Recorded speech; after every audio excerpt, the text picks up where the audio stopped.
Clutch na. Iya, kaya yan. Nani ni? Kaya tang gerting kilap. Medali tang counter shop na yan.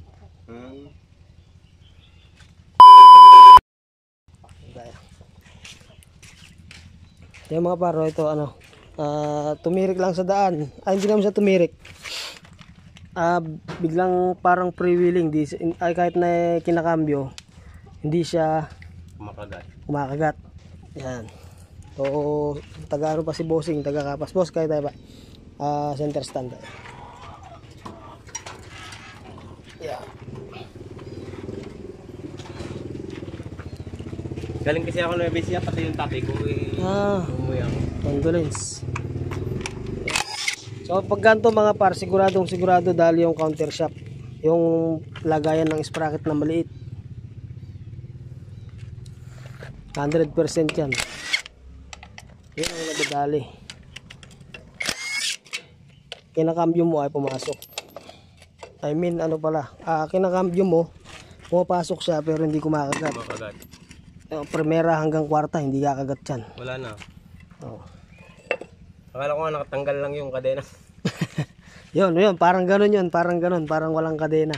Ayan o, cambio natin. Oh. Ayan o. Wala na. Hindi na sumasama yung counter shop. Ngayon, ang problema dyan, pag ganito problema mo, sigurado yun, overall dapat. Kaya nga, ikaw alam kung magaling ang tsamba mo, malakas eh. So, from kapas pa si Bossy, titignan natin kung anong gagawin natin sa motor niya. Tanggalin natin yung ano, sprocket. Kalbo yung pasukan ng ano dito, ng sprocket na maliit. Mga number 1 na nagiging sakit ng motor nyo, lalo na sa mga TMX 155.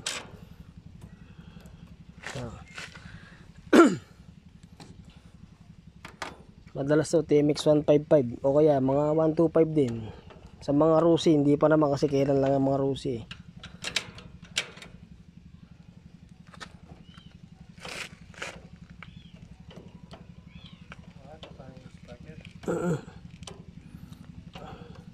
Swerte po si Bossing. Ayan lang ang umikot. Swerte si Bossing. Ang nadali, sprocket lang.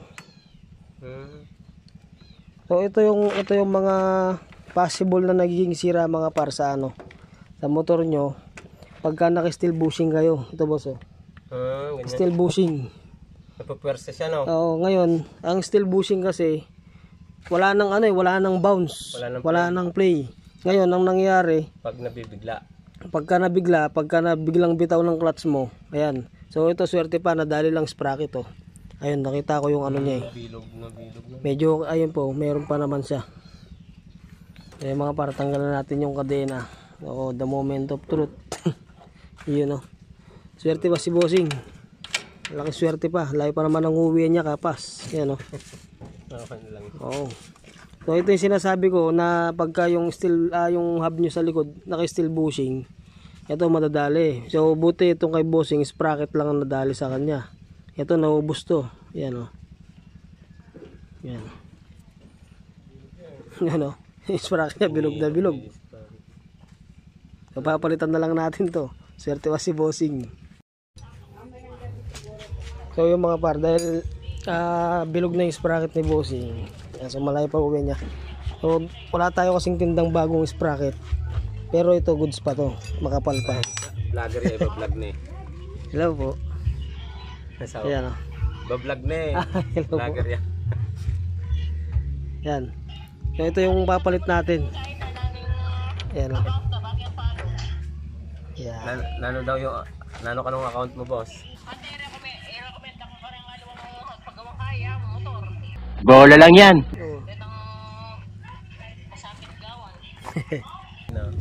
Yun na yun. Masisira na ito. Masisira na. Buti nga sprocket lang. So yun, ito rin papalitan natin. Bilog na rin pala oh. So nakahanap ako ng second hand din. So wala pa kasi tayong mga tindang ganito. Kaya okay na muna yung second hand. Matibay pa naman yung mga yun. Goods pa naman sila. Yan.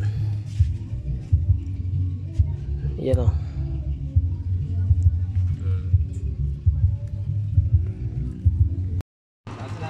Wah, pwede yun. Yan o, kakagat na eh.